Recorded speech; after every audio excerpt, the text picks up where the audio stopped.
This is the White Coat Investor Podcast, where we help those who wear the white coat get a fair shake on Wall Street. We've been helping doctors and other high-income professionals stop doing dumb things with their money since 2011.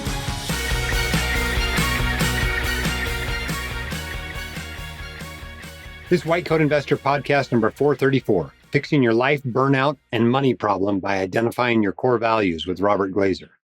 Today's episode is brought to us by SoFi, the folks who help you get your money right. Paying off student debt quickly and getting your finances back on track isn't easy, but that's where SoFi can help. They have exclusive low rates designed to help medical residents refinance student loans. And that could end up saving you thousands of dollars, helping you get out of student debt sooner. SoFi also offers the ability to lower your payments to just $100 a month while you're still in residency. If you're already out of residency, SoFi's got you covered there too. For more information, go to SoFi.com/whitecoatinvestor. SoFi student loans are originated by SoFi Bank, N.A., member FDIC. Additional terms and conditions apply. NMLS 696891. SoFi has been partnering with us for a long time. They were one of our first blog sponsors.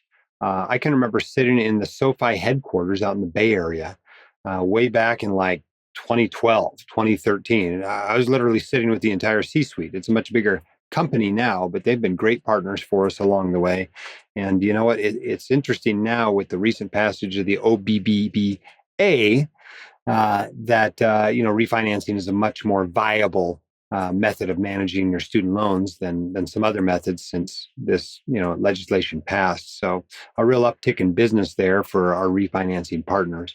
No surprise, I suppose. If you have not if you're at that point now where it's like time to look at my student loan plan, time to, maybe think about refinancing some loans, check them out for sure. And you can look at our other partners as well. It's all under the recommended tab, recommended student loan refinancing at the White Coat Investor main website. We're grateful for our sponsors, especially the long-term sponsors that have been with us for more than a decade, like SoFi. I know they've helped out literally tens of thousands of White Coat investors over the years get a little bit more of a fair shake on Wall Street. Our quote of the day today comes from Oscar Wilde, who said, "You don't try to forget the mistakes, but you don't dwell on it. You don't let it have any of your energy or any of your time or any of your space." I love that mindset because we all make those mistakes and you can't spend your life looking back at them. Couple of things coming up. One, this podcast sale we've been telling you about is 20% off all of our courses for podcast listeners. It ends the day after this podcast drops. This is dropping on the 28th, Thursday, right? So that sale ends the 29th on Friday. So if you've been looking to get an online course, whether it's, no hype real estate investing, whether it's the 2024 continuing financial education course, whether it's fire your financial advisor, it's all 20% off, but only through tomorrow. Use code podcast20 at your checkout.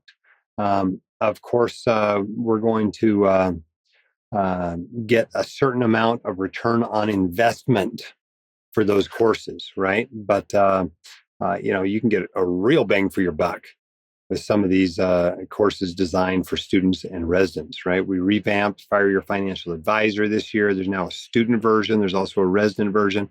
With that 20% off, the student version is down to $79. I mean, you're paying more than that for some of your textbooks. And that information in it may be worth multiple millions of dollars to you throughout your career. That's a serious ROI taking those courses. And you can find all of those again at whitecoatinvestor.com. Use that code podcast20 today and tomorrow to get 20% off. We got a great interview today. We're actually going to be interviewing one of our keynote speakers from the upcoming conference. So let's get him on the line and let you get to know Robert Glazer a little better. My guest today on the White Coat Investor Podcast is Robert Glazer. Welcome to the podcast, Robert. Thanks for having me. For those of you who don't know him, and I suspect that's most of you, since this is the first time we've had him on the podcast, he's the founder and chairman of the board of Acceleration Partners, which is a global leader in partnership marketing.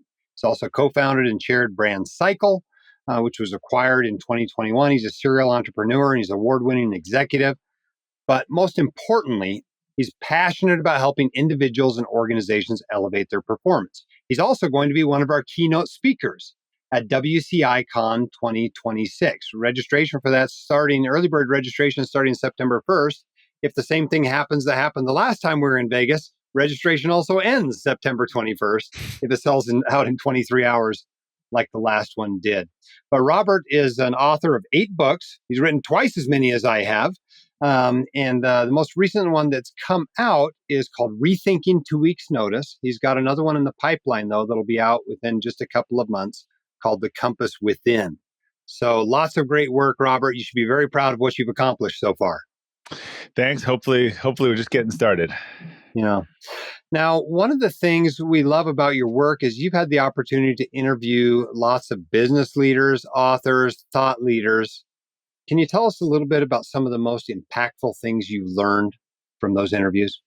Yeah, and this will connect to what we talk about later. But I think there's two things. One, we tend to hear about the highlights, and I think for me, in terms of particularly people that had success, like what was the sort of turning point or the low light, or when was it hard, or when did they struggle? I think that's when a lot of the interesting stuff happened.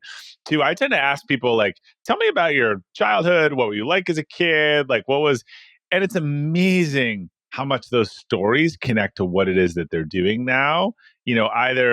Either sort of going with or going against. I think it's just interesting, and it ties to the topic we'll talk about. Like we're trying to kind of figure out who we are and what we do best. And I think a lot of us were, we were born and no one ever gave us the instruction manual, and it takes us a while to figure that out.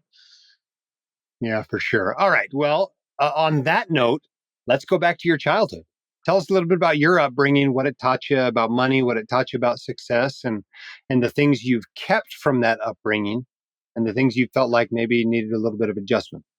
Yeah. So interestingly, I had a super strong work ethic. I think I didn't realize I was an entrepreneur because no one told me that was the thing. But I had a snow shoveling route, and then I had a candy selling business. And then in college, I rented trucks and I brought people stuff to school. And so I was much more interested in work and that sort of stuff than any of my schoolwork. And so I think I was constantly being told that I was not living up to my capability or expectations, like literally every year for many years. You may or may not see This my is coming from parents or teachers or friends, or who's this coming everyone. You may or may not see my report cards in my speech next year. They're pretty funny because they all say the same thing, and they were different teachers. But that all sort of connects because it was, I had to figure out what was important to me and what I like to do, and that wasn't necessarily what was going on in the classroom. And so at some point, I figured out how to put that all together, and to spend the time, unapologetically working on the things and studying the things that I was interested in and that I wanted to learn about. So I went through a period of underachievement. I think that led to a period of overachievement and almost burnout, and then it was really about finding what's that appropriate middle ground. Very cool. I love finding the balance. Our audience, in large part, is high income professionals, right? Yeah. It's like 75% doctors. These people were pretty hardcore about their education. It sounds like your report card may not look like their report cards did. I would not have gotten into medical school with my report card. Let's be clear. But they have the same struggle you have, right? They have this period of time where, frankly, they're overachieving because you have to overachieve to survive, right? 80, 100-hour work weeks during residency, et cetera, building a practice afterward. And this idea that maybe going nose to the grindstone the whole time your entire life is not the right move. It is an important lesson for people to learn. But you discuss a concept you call core values. And I think The Compass Within, this book of yours coming out soon, goes into great depth about this. And I suspect you're going to talk about it at the conference as well.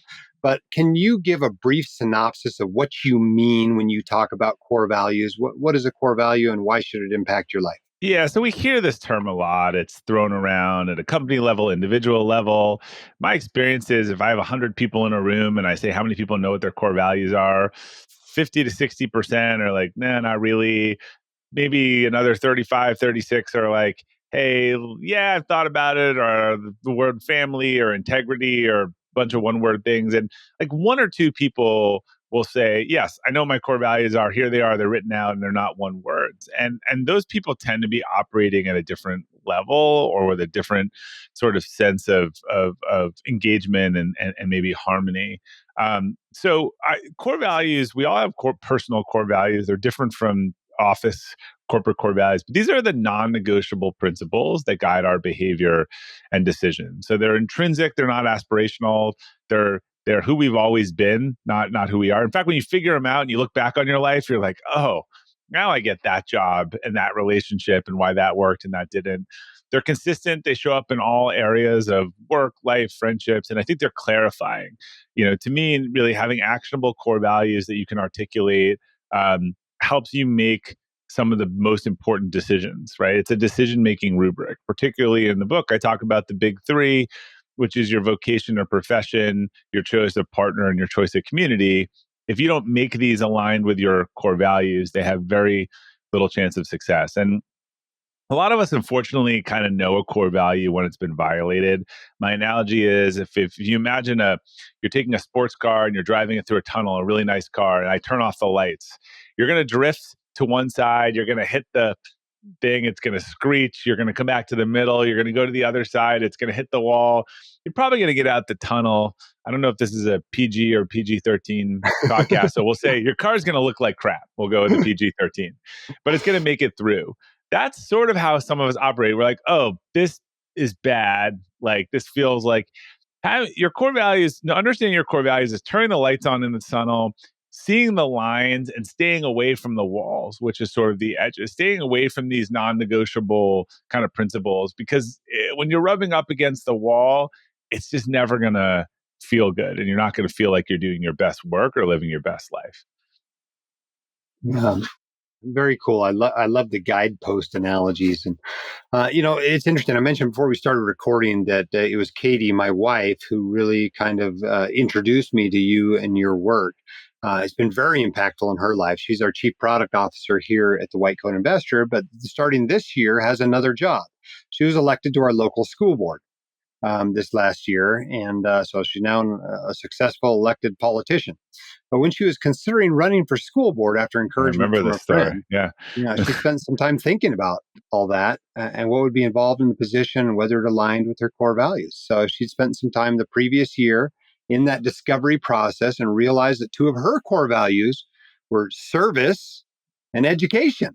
Yeah. And so picking a role, I remember she sent me that note. I'm just putting it all together now that's the same person. So if I knew your four core values and I said, hey, how does this job sound? I could make a job that sounds like just the worst thing ever and like worst jobs in America by picking the opposite of your core values are aligned. So yes, so service and education. And look, she didn't change her vocation, right? But she added that to her life, which is important. Yeah, very cool. Now, you mentioned three pretty important things, and let's dive into these a little bit. I want you to go into more detail on how these relate to your core values and how you ought to be living your life. You mentioned kind of three important choices that we make: your vocation, your partner, and your community. So can you give some advice to people on those three things if they have not yet established that, as well as if they feel like there needs to be a change in each of those areas? Yeah, and it's interesting. The book is a parable, so it's a character going through these challenges. And a lot of people say, oh, that resonated with me, or that story, because it's sort of things that we all have. So let's start with a partner. And this is something I probably didn't understand in my 20s or maybe even my 30s. Like, our partner could be very different than us on different personality tests, different activities. It's not that we all like to do the same thing or we process information in the same way, but we've got to be on the same page about the big things, right? I think that's where it sort of comes together when you talk about kids and community and these things. And if you're not really aligned with your partner on the big thing on values, I think it has very little chance of success. In fact, I was helping someone figure out their core values in a work context. They were going through a divorce. As we figured out two of their values, they were like, my ex is like the opposite of these two. And I was like, well, that's not surprising to me. That's really hard. You can have some points of friction, right? But if you have like opposite magnets, if you have opposite values, let's just imagine like someone even has a dominant value of, like, I have a value of long-term orientation. Right? I spend a lot of time thinking about long-term strategies and playing the long game and otherwise. Well, if that's really important to me, and I was married to someone who, or a partner, who is all about today, like it's all like today. We like spend like there's no tomorrow. And maybe they are like that way because they had a parent or a loved one pass away early or whatever it is. But like that's going to be hard. If that's our kind of only disconnect on a values basis, we could work around that. If we have like four of those things that are, if every day is like, hey, we should like think about what we want to save and do, like, no, let's go spend it all today. And we have that, just like, it's going to be too hard. It's just too much friction. So that's partner. Vocation, this could be either what you choose to do, which is, am I a doctor? Am I a lawyer? I think though, for a lot of people, it's how and where do you choose to do it? Even it's the same. You can work at one law firm that has a different culture and value set from another law firm. So it's either like I'm doing the thing I was supposed to do, or I'm doing it with the people and in a place where it aligns with my values. And interestingly, like the last one, I think we tend to forget a lot about is community, right? Because the community supports a lot of our behaviors and what we do. And I think particularly when you figure this stuff out, you're like, oh, like, if I'm someone who likes to, let's say my core values include all perspectives, and I like to hear from different people and learn in them. And I live in a town where like around an election, it's like, choose your sign, right? You're either on team red or team blue. And you're like, this just doesn't feel like me. Or I had a health scare, or I had a parent that had a health scare, and health and vitality is really important to me. Well, if I live in a community where everyone goes out drinking, 7 days a week, and that's the primary form of socialization, I'm either going to like go to the bar and not drink and it's going to be weird, or I'm going to go to the bar and drink and feel bad about myself because it's not what I want to do. So the communities we choose really drive our behavior, and we need to be a little more cognizant of how they support our values. And I imagine you walk people through this process of discovering their core values, both in your books and your presentations and in a lot of your work. But give me the brief method of trying to discover. So let me tell you how it all came about. So I figured this out like 10 years ago. It was a huge unlock for me. I was speaking a few years ago and I realized everything that someone said in my bio was sort of after I had figured out my core values. I was so excited about it that I took what I had figured out because I couldn't find anything good. I was at a leadership training where it convinced me I was values oriented, but they didn't tell us how to figure out our values. So I went on this kind of 6 months odyssey and figured it out. I then and following my definition of actionable core values, which by their nature cannot be one word. They cannot be things like integrity or family. And we can double click on this later, but family to me is not a core value. It's a priority. I need to there's a value behind how you show up for your family that's probably the same as how you show up for your employees or your friends or otherwise, and it's consistent. So I built this curriculum in my company. We started using it in leadership training. We ran through 5 or 6 classes with it. And I was like, this is really good. And I wrote this book, Elevate, talking about spiritual capacity and understanding your core values. And people kept saying, all right, well, how do I do it? And I was like, well, I don't have an easy answer for you. Like I have this program that I did with my team. So I ended up making it into a course. And a couple thousand people have taken the course. And your wife might have actually, I think, probably took the course. And they wrote incredible notes, and I made changes, and I went and joined a school board and all this stuff. So I was like, I got to get this to more people, and I should write a book. But I'm just not sure people will read a book on core values. And I'm a big fan of Pat Lencioni and Bob Burg and people that have written parables. And I kind of was like, I think what if I created a character who's going through these things? And he meets a mentor and he's coached through this process that I've built over the years. And you get to watch it. You get to watch the core values discord and see yourself in the character, Jamie, and you get to watch the coaching. And at the end of the book, it tells you exactly, it just says, look, this is what you saw, and this is the framework, and this is the process, and this is how to do it. And actually, anyone who buys and pre-orders the book gets the course for free before launch. So that course can provide the support. So there's a process and framework behind it to figure out what I say are your actionable core values. And it's about an hour, the course, and the book's about an hour. The work is longer than that. It'll take some time, but you'll have a pretty good start after you spend an hour on that. Yeah. Very cool. And like anything, if it's important, it's going to require some time and effort and dedication. It's Yeah, not and something a you're lot going of to sort out people, in eight minutes. a lot of people, they're like, yeah, this sounds good. And I see the stats that I'll share with you about the difference of people and organizations who are aligned to their values, but it sounds hard. It sounds like a lot of work. I'm like, do me a favor. Part of the framework is these 6 questions that you have to answer about things in your life that have gone well or not well. And it's designed to kind of pull out some of the behavioral based things. I'm like, and they're at robertglazer.com/6 if you want to see the 6 questions. That's GLAZER. Like, Yeah. just grab a coffee, answer these things, and take a look and see what comes out for you. And I've seen people post their results on LinkedIn and their notes. And I think when you do that, you might look at that and be like, huh, there's some themes here I might not have realized. Like maybe I should dig in on this and see what the rest of this looks like. Yeah. What's an example of one of those 6 questions? Yeah. So, simple one. When is in what non-work environments have you been highly engaged? In your life, if you think about it, what situations? I So love it. someone might say, when I was planning parties and organizing things and bringing people together.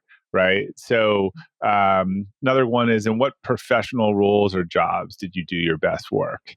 And it's not just like, as an associate, like, get into the nitty gritty on that. Like, what were you doing? Oh, I was given independence and freedom, and I was given, kind of rope to figure it out. So you start making all these notes on these 6 lists and these 6 questions, and eventually you'll start to see there's some pretty recurrent themes, and sometimes the things that we learn the most are from some of these negative questions. So, when were you disengaged? What did you struggle with? What are the qualities in people you struggle with the most? Things that are the opposite or that frustrate us tend to be the opposite of something that we value. So, if I knew one of your values, I would, what I often do to test people is I would invent an archetype, and I would say, you're meeting this archetype at a party and they want to talk to you. And then when I describe them, like, your face is going to tense up and you're going to be like it's kryptonite. Like, get this person. Like, if you tell me, like, it's generosity and being thankful for what you have, and then I'm like, okay, Jane comes over to you at the party and she's talking about her trust fund and how they won't give her the distribution, and and you're just like there's a visceral reaction to it. So, is it possible for one of my core values to be avoiding meetings? Is that possible? Yeah, well, like we'd have to get into why you don't like meetings, right? But whether you find they're not real, or there's probably consistent things behind that. Yeah, maybe related to Maybe your core value is like, get to the point, right? Yeah, maybe yeah. that's it, or And either so you that or can't, and in that case, I'd say, how do you feel if you're talking to somebody that just ramble? They ramble for like hours or something like that. And see, that reaction that you just made, that's the sort Yep, of reaction someone makes when you, exactly. right? Yeah, for sure. And maybe it's just the underdiagnosed ADD that most emergency physicians have. I don't know, but That's a good thing for emergency physicians to yeah, have, because exactly. the dopamine, is a rush. Yeah. It's not a bug. It's a feature, I think, Right. in a lot of ways. Exactly. But it's true, though, matching your core values to, a partner, your community, your vocation and particular workplace is probably pretty darn important in making us happy in life. Do you have any tips for helping us to match into our Yeah. Well, community? first you need to figure out what yours are, and then you need to figure out what the environments are. And by the way, a lot of organizations, what is painted on the wall as their core values is not the core values. The core values is what do they reward?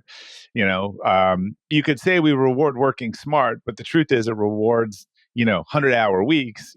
That's different. So I think when you have that clarity, you can even think about, again, how am I doing my work, right? You know what?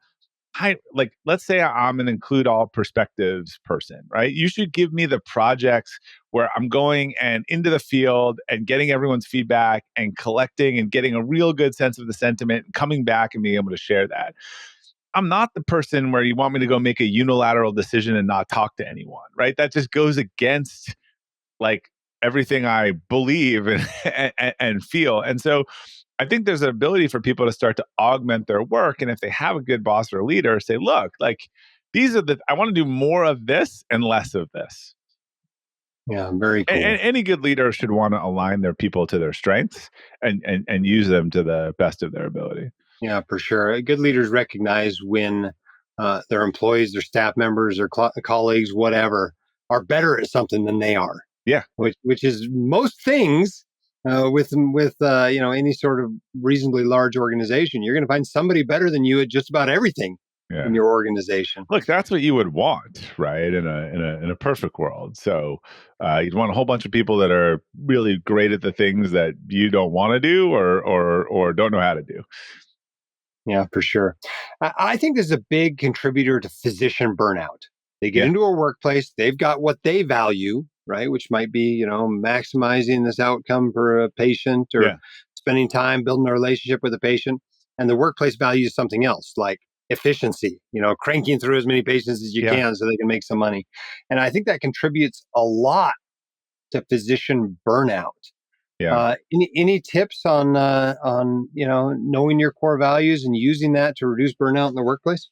Yeah, my experience is that burnout has not correlated to the amount of work. It's the amount of time you're misaligned to these values or what you want to be doing. Because like when we're in the zone of things that are values aligned, like this is like time slips. This is the stuff you'd spend all night doing if it was free, right? If it was aligned. So I think people can make that awareness. And unfortunately in medicine, I think sometimes, as you were saying, like let's say one of your values is like solve the problem or figure out the point. Like you want to be in these emergency triage situations. You don't want to be in meetings, right? That's not where you want to be. So even within these disciplines, I think people have to think about what they want to do. I have a friend years ago. A lot of times this happens in every organization. He started taking on administrative stuff, and he hated it. He'd go on vacation, and they'd call him, and it felt like, and he just gave it up. And whatever he gave up for the income thing, he is so much more happy. He likes doing the work. He likes being the practitioner. The administrative stuff didn't feed any of his needs or wants, and frankly, he was happier with giving that up and taking less money. So a lot of times in the organization, we're pushed to take the next thing or take the higher thing or whatever. I think you want to figure out what the best thing is, right, for you. A good example of that, I've got a partner. He joined our partnership a couple of years after I did when he came out of residency. A fellow by the name of Dr. Casey Launder. He's now serving as our medical director. Yeah, and he told me the other day, we were going over a patient interaction. And he told me the other day, I like this way more than I expected I was going to, this administrative position. Because all of us emergency docs, we all think we, only want to see patients and don't want to do any administrative work.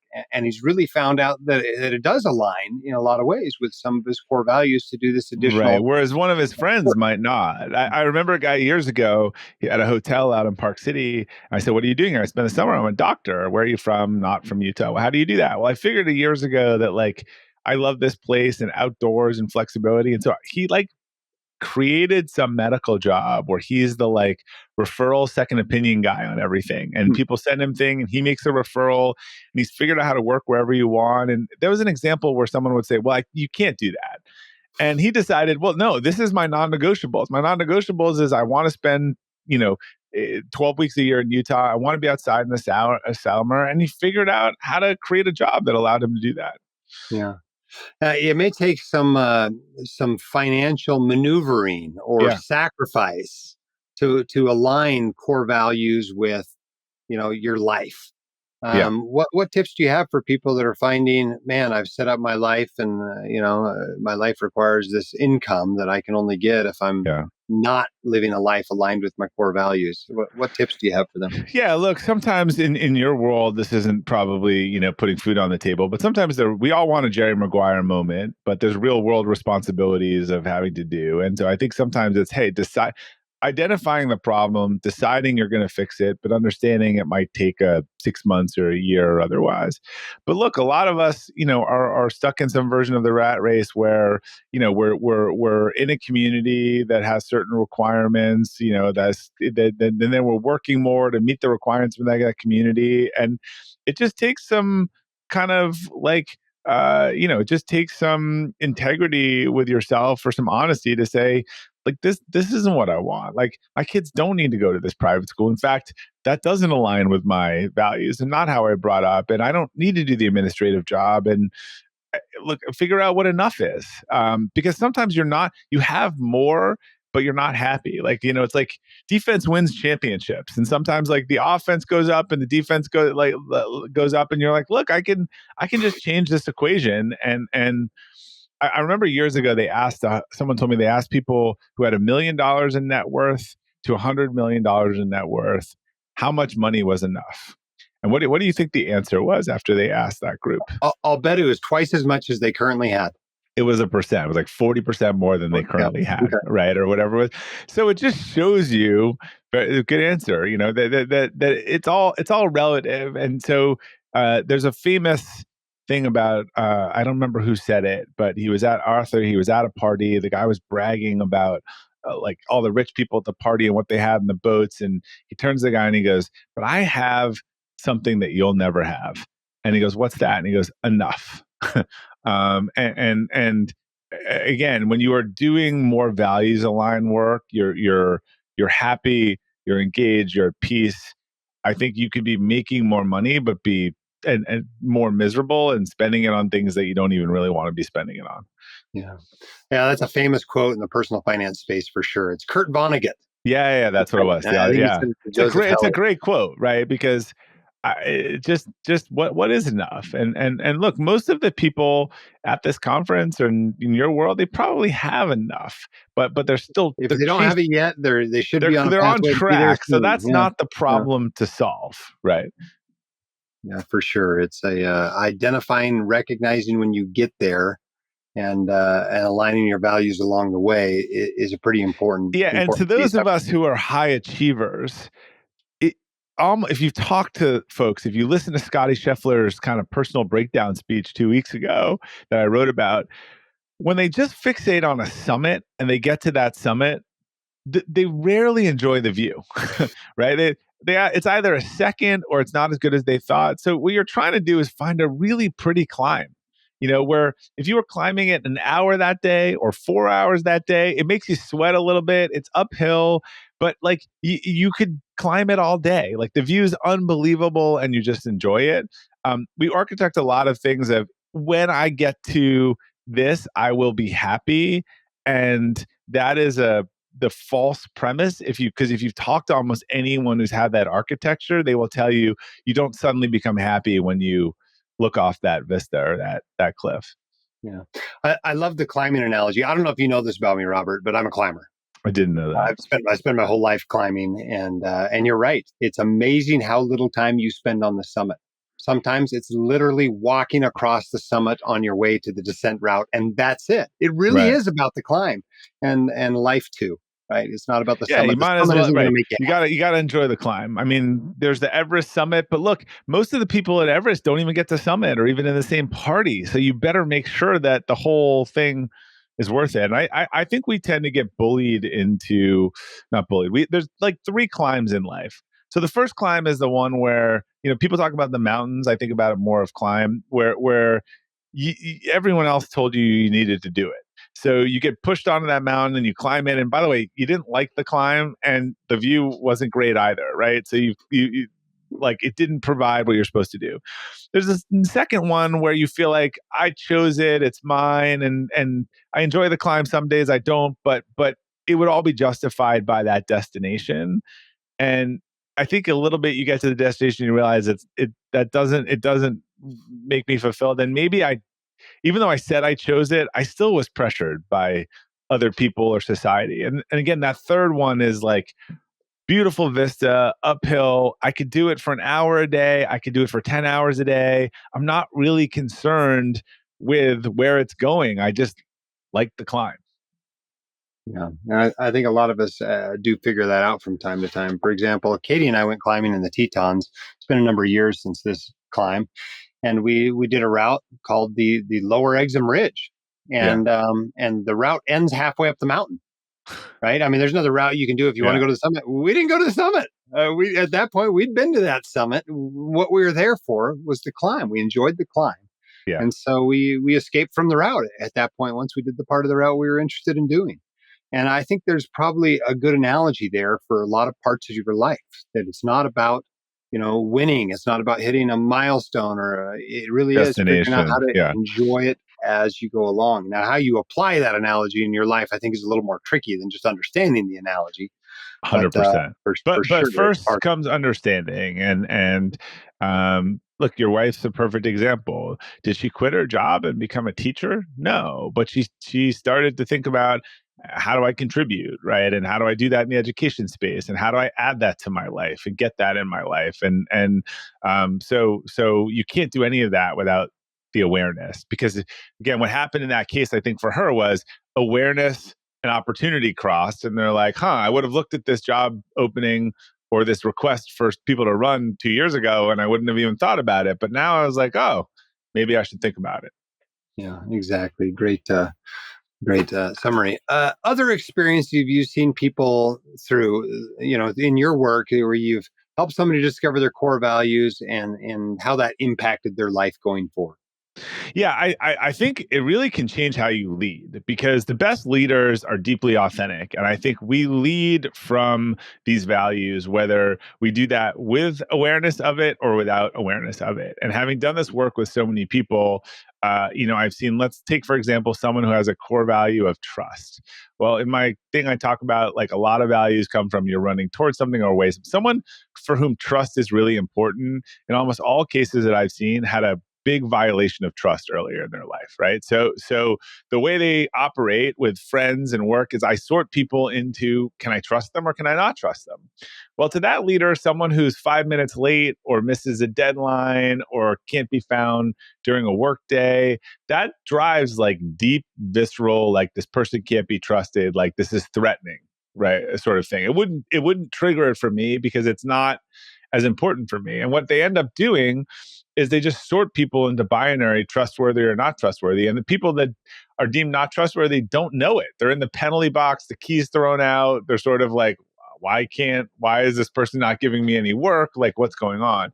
So that's the problem if you don't know it. So having done that work with some leaders, what they did was they went back to their team and they said, hey, I just realized trust is really important to me as a leader.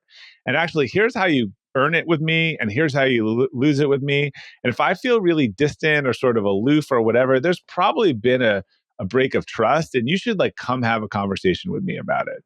So the folks that have figured that out for all their values, they go back to their teams and they're like, look, this is who I am. I'm not going to change myself. I lead from trust, but at least I can put this on my shirt and say, like, this is how I lead, and there's some really great things to do. You can't tell someone how they're going to lead, right? You can say these are qualities of good leaders in our organization, but you're going to lead from these things. They're really real for you. Like, my dominant core value is find a better way and share it. Like, that's literally what I'm doing on this podcast. It's part of everything I do. Like, I'm not going to not do that. And so that's what I tell people. Like, look, if you want to be in my team, you want to work with me, like, we're about finding better ways and new solutions. And my fighting words is, like, because it's been that way. Why do we do that? Because it's been that way. Like, don't say that on my team. Like, that's a fireable offense, right? So it really feels good when you're like, look, you can be you, but as I said, you're either driving the car, or it's like one of those cars that they teach 16-year-olds on, where there's a second steering wheel and someone else is driving it for you. Yeah. Reminds me of my least favorite phrase to hear from my kids. Not my job. Not my job. Hate hearing it. And right. And we could dig around what leadership. you probably have some accountable, or yeah. Do you come from a military background or anything like that, or family, or no? I did spend 4 years in on active duty. So right. So that would be like a fireable offense. My wife certainly did. So that would be a fireable offense in like, I've done this for a while, so that would be a fireable offense in the right to say, like, not my job. Yeah, exactly. Every job becomes your job in the military sometimes. Well, very cool. Well, Robert, it's been awesome to chat with you. We've been talking with Robert Glazer. He's going to be a keynote speaker at WCI Con 26. That goes up for sale on September 1st. That's early bird pricing starting September 1st. Maybe it's the only pricing if this thing sells out as fast as the last time we went to Vegas. He is also the author of The Compass Within and Rethinking 2 Weeks Notice. A great thought leader in this space of aligning your life with your core values. Thank you so much, Robert, for being willing to come on the White Coat Investor Podcast. Thanks for having me. It was great speaking to you. I look forward to seeing you at the event. it's wonderful to have great guests on the podcast. As Megan told me afterward, you can really tell when they're a keynote speaker because they're very articulate and obviously spend a lot of time and are very comfortable in front of other people and speaking and sharing their thoughts and sharing their core values and their core beliefs. If you are interested in hearing more from Robert, best way is probably coming to the conference. We're going to buy you a copy of his latest book. It's not even out yet as we record this. It's The Compass Within. It's going to be in your swag bags at the conference. You sign up for that conference at WCIEvents.com. I think it's going up for sale at midnight starting Monday, right? Monday, the 1st of September. Early bird pricing is going to last through the 23rd of September or until the conference sells out, whichever one, comes first. Last time we were in Vegas, we sold out in 23 hours. So if you want to come to the conference, I wouldn't delay. Not only do you get better pricing by buying it early on, but you're sure you're able to come as well. Now, we haven't sold out for a few years, but we get pretty close most years to the amount of people we're looking to bring there. So it wouldn't surprise me with such an accessible location that we actually do again this year. The conference, if you're not aware, it's in Vegas, yes. So you get the convenience of a short, cheap, direct flight into Vegas, but it's not on the Strip. You're close enough to the Strip that if you want to do the Strip in Vegas, you can do that, right? You can go down there to clubs or shows or gambling or whatever you want to do on the Strip, but you're not staying there. Okay, you're staying at a resort property that's well off the Strip, and it's going to be feel much more similar to prior WCI cons, where it's a bit of a retreat feel, right? You come out, you're interacting with docs, you find your tribe, these people that are like you, that are not afraid to talk money, with each other, real dollars, real cents at lunch, in the hallways, while sitting next to each other in the classroom. This is your chance to really feel a member of this community. So sign up for that starting Monday, WCIEvents.com. We're going to have a great time. I think I'm even leading some hikes, so I'm thrilled about that. That'll be the first time we do this at a conference. But, one of my favorite places in the world is just outside of Las Vegas, Red Rock Canyon. It's pretty awesome. Now, as I mentioned at the beginning of the podcast, SoFi could help medical residents like you save thousands of dollars with exclusive rates and flexible terms for refinancing your student loans. Visit SoFi.com/whitecoatinvestor to see all the promotions and offers they've got waiting for you. One more time, that's SoFi.com/whitecoatinvestor. SoFi student loans are originated by SoFi Bank, N.A., member FDIC. Additional terms and conditions apply. NMLS 696891. Don't forget about that podcast sale. Use podcast 20 today and tomorrow to buy in. Sorry, I said podcast sale. It's because I'm only telling the people on the podcast about it. But we're not selling the podcast. We're selling online courses. The code you use, though, is podcast 20. Use it at the checkout, and that goes for all of our online courses, even the student and resident versions of Fire Your Financial Advisor. Thanks for leaving us a 5-star review and telling your friends about the podcast. A recent one comes in from somebody calling themselves Money Doc. Said, fundamental for all financial levels. I started from knowing nothing to feeling quite competent just by listening to the podcast alone, which I'm pretty impressed by, actually, because I view the podcast as, maybe not quite as in-depth as a lot of the stuff we cover on the blog and in the emails and books, etc. He goes on to say, on recent podcast episodes with Tyler Scott hosting in place of Jim, honestly, it's still great. I've loved listening to Jim walk me through all the different steps in my financial journey, but hearing from Tyler, who also has similar background, being previously a dentist, and on top of that, now doing financial advising, he's well qualified. So obviously he knows what he's talking about. I learn a lot from hearing the same principles taught in a slightly different way. I especially like to teach first, question after test, to see if I can answer the question myself. Anyway, keep it up. Whether it's Jim or Tyler, you both have my support. 5 stars. Great recent review. We appreciate that. Thanks so much for what you're doing out there. Your work is important. It matters. Okay? There's a reason they pay you so well. All we're here to do is help you to be able to focus on that work, on your patients, on your practice, on your business, whatever it is you do, on your family, on your own wellness. Keep your head up and your shoulders back. You've got this. We're here to help. We'll see you next time on the White Coat Investor Podcast. The hosts of the White Coat Investor are not licensed accountants, attorneys, or financial advisors. This podcast is for your entertainment and information only. It should not be considered professional or personalized financial advice. You should consult the appropriate professional for specific advice relating to your situation.